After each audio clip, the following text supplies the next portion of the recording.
Yo, what's going on, guys? Welcome back to another video. So if you've been following me on my Instagram or my TikTok, you probably know that I've been counting down my updated top 50 greatest players in NHL history. I did this 2 years ago, back in the summer of 2022, but I decided it was finally time to revise and update that list, not only because some of the active players have risen on that list, but also I think I've came a long way in my overall assessment of these guys in the past 2 years. I kind of have maybe a little bit of a certain criteria changes compared to when I did it 2 years ago. So I've already done 20 through 50 on my Instagram. Feel free to go check that out. But we're going to be looking at the top 15 today. The top 15, I think 10 through 15 is pretty clear. Then like 7 through 9, you can maybe interchange. 4 through 6, and then 1, 2, 3. It's not obvious, but you can probably guess who it is. So we're going to get into it. Now, when looking at this, I definitely prioritize a player's prime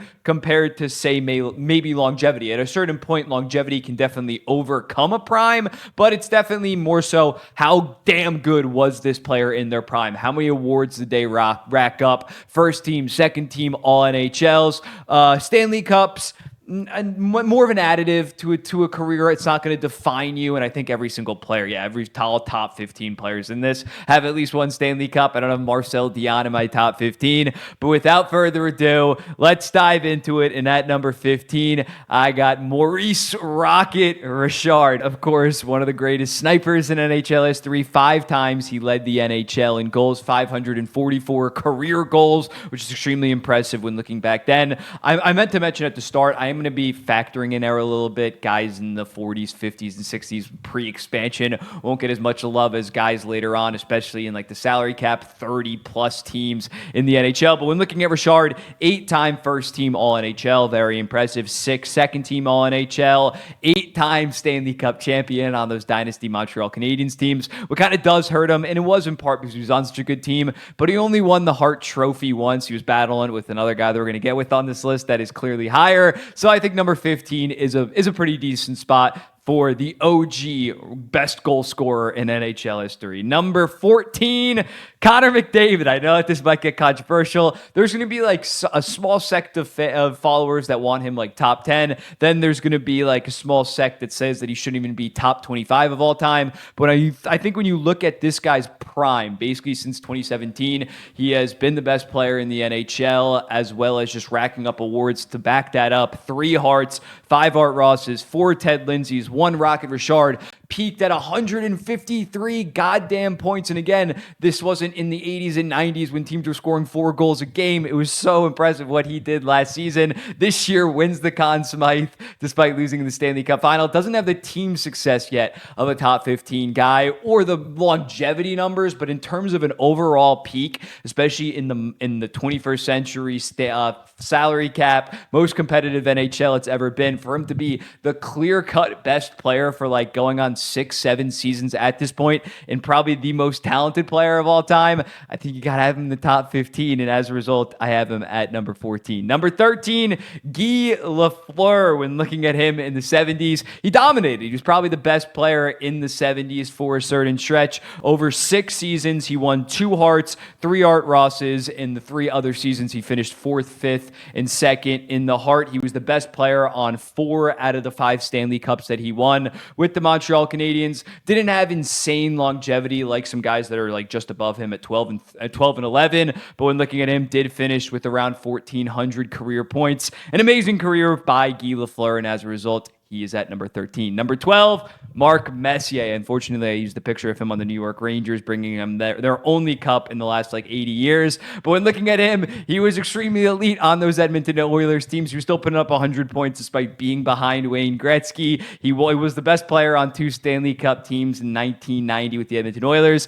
and, of course, the New York Rangers. He won 2 Hart trophies in 1990 and 1992. He peaked as a 45-goal, 84-assist, 129-point guy. He was playing very high-level hockey up until he was 40 years old, and he's 3rd all-time on the all-time points leaders. Mark Messier, I think, is without a doubt top 15 player. I can definitely understand if you do have him top 10. Next up, we got Phil Esposito. Phil Esposito, I think he gets a bad rap because he played with Bobby Orr, who's clearly going to be on this list, but he was way more of a 1B than like a sidekick, considering just how amazing he was in his prime. Between 1967 and 1975, those 7 seasons, he won 2 Harts, 5 Hart Rosses, led the league in goals 6 different seasons, and was first team All-NHL 6 of those years.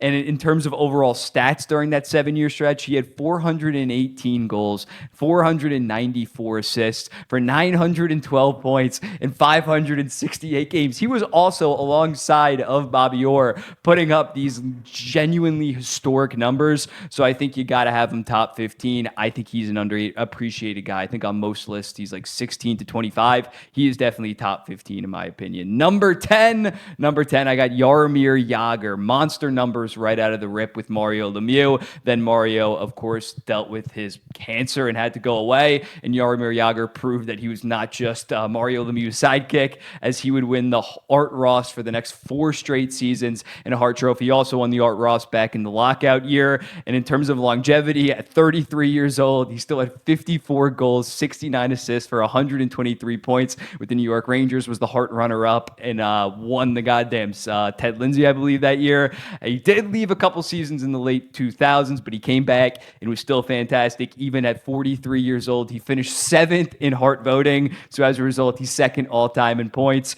and checks in at number 10 on my personal list. Next up, we got Dominik Hasek. And when looking at Dominik Hasek, it's kind of tough because his prime was so insane. The only problem is, and more so of the career stats, he doesn't really rank up there. But in the prime, let's talk about the prime first. Over an 8-season stretch, this guy won the Vezina 6 times. He won 2 Hart trophies and 4 seasons of a save percentage of .930 or better. It's by far the best peak by a goalie. That's why he is my greatest goalie of all time. But when looking at it, he didn't start. He wasn't a full-time starter in the NHL until he was 29 in 1999, and he only has 389 career wins. So still top 10 greatest of all time. I can't quite put him ahead of who I have at number 8, number 7. And at number 8, I got Ray Bourque. When looking at Ray Bourque, this man was just amazing right out of the gate and was a top 4 defenseman throughout his entire career. So much so that in his first season, he won the Calder at 65 points,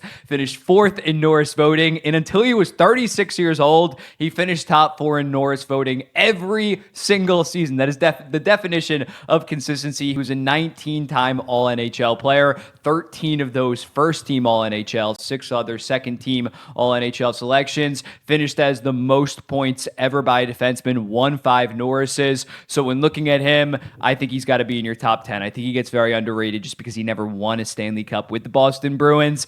They didn't give him the best teams around him, and there was just far better dynasties going on when he kind of debuted and so on. But still, if you look past maybe the lack of team success compared to some others, he is absolutely fantastic and worthy of a spot in the top 10. And number 7, Alexander Ovechkin, the best goal scorer of all time, without a doubt. Don't get it twisted. He's going to end up breaking the record. And when looking at him early on in his career, his 3rd through 5th season, he won 2 Harts, was another Hart runner-up, 2 Rockets, 1 Art Ross, 3 Ted Lindsays, and had a 65-goal season. Then the next couple of years weren't that impressive. In 2011, actually, he had 32 goals in 79 games. People thought, oh, maybe these best days are behind him. But then from 2013 to 2020, he won 7 out of 8 Rocket Richards, with which most of those seasons were above 50-goal pace. Finally got that cup in 2018 to really just shut everybody up, considering he's only made the Eastern Conference Finals once, and it was that 2018 run, which is pretty crazy. But he got the Stanley Cup. He's going to get the goal record, and as a result, I can't really see you having him outside of your top 8 at this point. I think he can retire potentially number 6, maybe even number 5. At number 6, my bad, I have Gordie Howe. Mr. Hockey. Now, when looking at him in terms of a pure resume, I think he's probably the 2nd greatest of all time. The only problem is, again, it was during the 40s, 50s, and 60s, but he did have 6 Hart trophies, 6 Art Rosses, 4 Stanley Cups, 21-time All-NHL player, 11 of those being first team, had the goal record, had basically like every single NHL record for a very long time. Amazing career, but there is a little bit of an era tax that I am maybe enforcing on a Gordie Howe, so as a result, he is at number 6. At number 5, Sidney Crosby, best player of his generation, best player for 10 to 12 years. The trophy case, it is a little bit lacking just because from between 2011 to 2013, he was hurt. He had the concussions. He had 156 points in 99 games during that, which is 131 pace. So you can't go off the what ifs because he probably would have won 2 more Harts, 2 more Art Rosses, but you can't factor that in. So as a result, right now he is number 5. I think he could retire as high as number 3. Probably not number 2, but when looking at him, he won 2 Hart trophies, 3 Ted Lindsays, 2 Rocket Richards, 4 first-team All-NHLs, 3 Stanley Cups, 2 Conn Smythes. Maybe he should be 1 or maybe even 0, but that's not a point. He is a top 5 player at this point. I think when he retires, he's probably going to end up number 4. And at number 4, I have Nick Lidstrom. I've always been very high on Nick Lidstrom, although I get called a Red Wings hater. That's more so of their current core. I'm not as high on the Yzer plan. I love Nick Lidstrom, though. I love him. When looking at him, didn't quite hit his prime until he was 25 years old. But when he hit his prime, he freaking hit his prime. His best 7-year stretch, he won 6 Norrises. Over his 13 prime seasons in the NHL, he made first team All-NHL 9 times, second team 3 times, would have probably cruised to another Norris win. I know we really can't consider the hypotheticals, but would have won the Norris in 2005 as well, considering that was during like his prime stretch. No Hart Trophy, but they kind of just stopped giving out the Hart Trophy after the year 2000. They stopped even considering defensemen. And he won 4 Stanley Cups, won the Norris at 40 years old, 1,142 career points. I think he is pretty easily the second greatest defenseman of all time, maybe even the greatest. I think it's a pretty clear top 3 of Orr, Lidstrom, and Bork. No doubt. I don't know how anybody else has like someone higher than those 3, but I have Nick Lidstrom checking in at number 4, but probably going to fall to number 5 once Sidney Crosby is all said and done, and maybe even Alexander Ovechkin could catch Nick Lidstrom. When looking at 4 through 7 on this list, it is very close. I'm not trying to say that there's a massive gap between Nick Lidstrom and Sidney Crosby. At number 3, you can probably guess where I'm going by now. I have Bobby Orr. Again, this is just so tough because I can see you having Bobby Orr lower because the longevity is just objectively bad. He only played like 650 games, only had 900 or whatever points, but his 8-year stretch of him winning 8 straight Norrises, 3 Hart trophies, multiple seasons above 110 points as a goddamn defenseman, it's insane. It's a top 3 peak of all time. So as a result, I do have Bobby Orr here. I'm putting him here. He is the greatest defenseman of all time because no other defenseman's peak really compares to a guy like Bobby Orr. Number 2, Mario Lemieux. Pretty obvious. Like Orr, was robbed of an even better career, but he's still number 2. That's how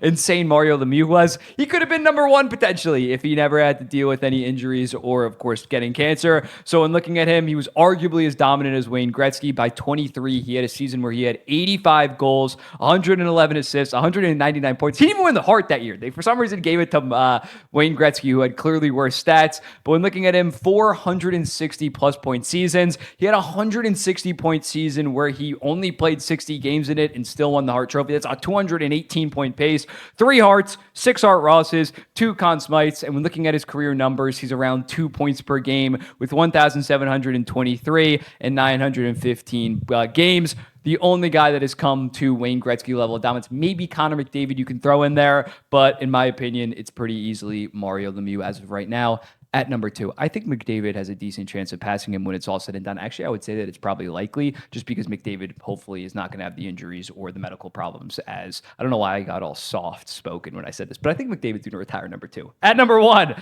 Wayne Gretzky. I almost said Mario Lemieux again. Wayne Gretzky at number 1. His prime is just unprecedented in sports, like point blank period. Walked into the NHL, won the Hart and Art Ross, 8 straight seasons to start his career, as well as winning 4 Stanley Cups. Again, you're never going to top that in pro sports. That is just legendary shit. 200 point seasons with ease. It's just nutty. His numbers are absolutely nutty. I don't have to repeat them, regurgitate to them. He was also amazing on the LA Kings, won a Hart, I believe a couple, 2 or 3 Art Rosses as well. And even at 37 years old with the New York Rangers, he had 90 points, led the NHL in assists, and finished top 5 in Hart voting. And as a result, barring Connor McDavid playing until he's 49 years old or NHL scoring massively increasing, his record of 2,857 points looks near untouchable, at least in my lifetime. But here's my full top 15. I'll show you 11 through 20 right now. What do you think about it? Am I an absolute idiot? And then 1 through 10 now. Wow, he really had Nick Lidstrom number 4. What a dummy. How could you possibly not have Sidney Crosby number 4? He's an idiot. Let me know in the comments, though. What do you think about this? Who would you move up? Who would you move down? I'm sure there's going to be a lot of comments. I'll be seeing the next one.